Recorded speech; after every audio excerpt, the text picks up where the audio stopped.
je voudrais que vous parliez des prophéties. Et je voudrais que nous parlions des prophéties dans l'Église. Je sais que le Seigneur Dieu vous a appelé et cela est évident parce que le Seigneur est en train de faire dans vos réunions. Ma question est la suivante. Avons-nous des prophètes ou il y a des prophéties dans l'Église aujourd'hui?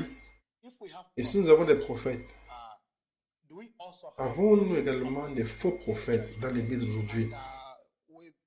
Et ensuite, avec cette question, je voudrais aussi vous demander quel est l'état des prophéties dans l'Église. Alléluia. Ça, c'est une très question significative, révérend Amos, parce que c'est une situation terrible dans laquelle l'Église se s'est retrouvée. Et je vais l'élaborer, que vous puissiez comprendre. Et à la fin, vous allez comprendre, vous allez être surpris et choqué sur l'état pathétique où l'Église se retrouve aujourd'hui. C'est très important de comprendre que la Bible dans le livre d'Éphésiens, chapitre 4, versets 11 à 16, le Seigneur dit, c'est lui, Dieu, qui appelle ses prophètes. Je parle du Seigneur, notre Dieu au ciel, qui appelle ses prophètes à servir Christ le Messie. Vous voyez? Et c'est étonnant pour moi, c'est surprenant pour moi que ce qui a été formé à l'Église est soit des personnes qui s'appellent, s'autoproclament dans le prophète, ou d'une nuit à une autre se lèvent et deviennent prophètes, ou quelqu'un vient et dit aujourd'hui je te prononce prophète, ou juste parce que quelqu'un a mes yeux de discerner. Vous savez qu'il y a plusieurs dons du Saint-Esprit. Il prononce et il se proclame prophète. Mais écoutez ceci. Il y a également une autre dimension à ceci. Il y a plusieurs écoles de prophétie qui maintenant ont été élevées, construites, et ils enseignent la sagesse humaine comme comment être un prophète. Ils enseignent les choses, c'est-à-dire comment parler un prophète, comment parle un prophète. Par exemple, ainsi parle le Seigneur, les choses comme ça. Il y a également des écoles. Certaines d'entre eux, j'ai déjà connu une autre école qui s'appelait École des prophètes de Samuel, une autre école qui s'appelle École de Jean. Il y a beaucoup de choses qui se sont passées. Et au milieu de cela, ils lisent des livres et on leur a dit de parler de cette manière. Et une fois, j'ai regardé quelque chose sur la télévision globale de télévision chrétienne.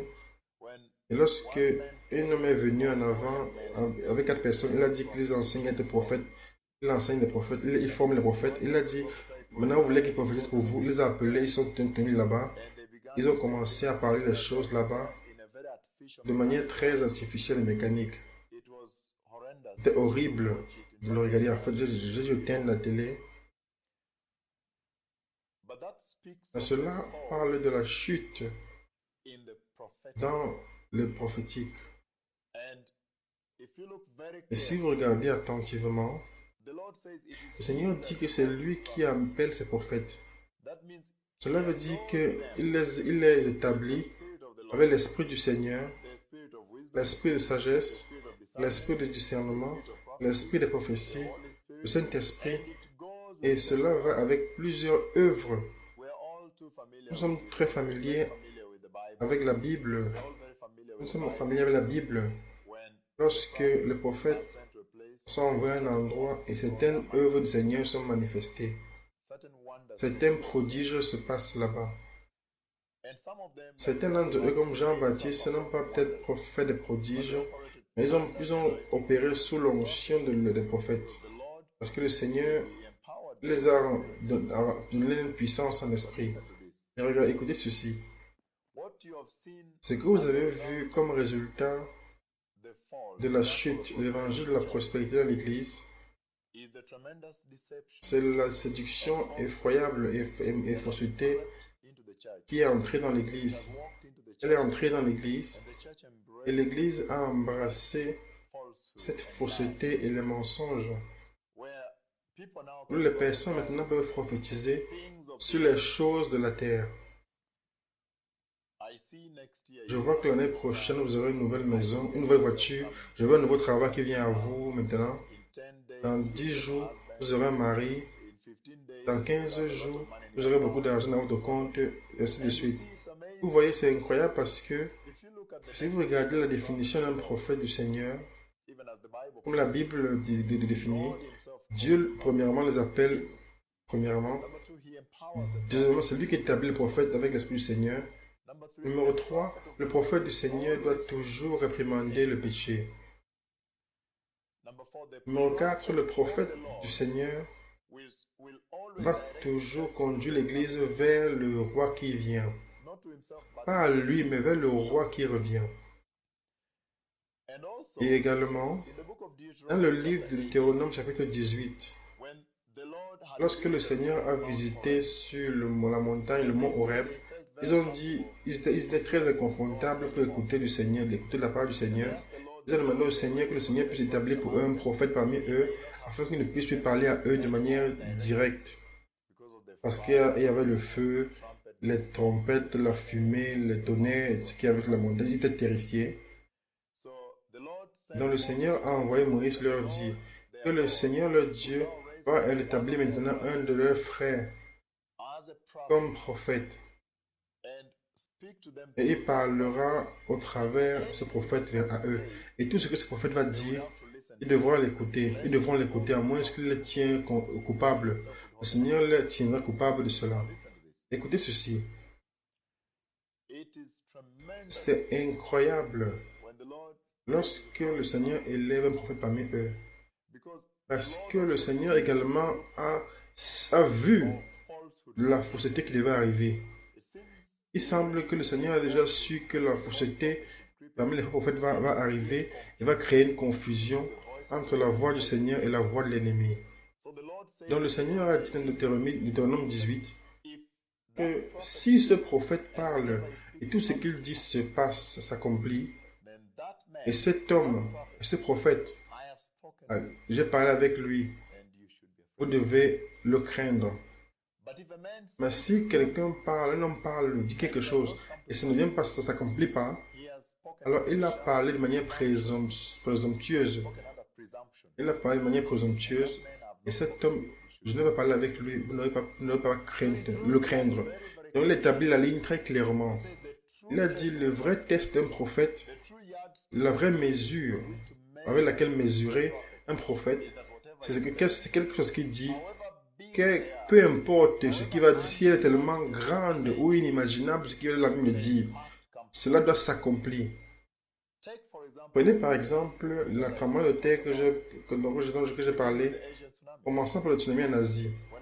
Lorsque je suis venu le 24 novembre de l'année 2004, et j'ai commencé à parler aux nations de la terre, je leur ai dit, un tremblement de terre historique va diviser l'océan Indien. Et des vagues à haute vitesse vont tuer les gens à un niveau qui n'a jamais été vu avant. Ce sera historique. En fait, je vois que ça va changer le cours de l'histoire sur la planète Terre. Cela doit être un événement historique que la Terre n'a jamais vu pour changer le cours de l'histoire. Vous voyez? Peu importe de manière comment c'était inimaginable, un mois après cela s'est accompli. Écoutez autre chose. Lorsque je suis venu au Kenya, je leur ai dit que le tremblement de terre allait vous frapper. Ils m'ont dit, jamais nous n'avons connu le tremblement de terre ici. En fait, nous ne sommes pas dans une zone sismique, en fait.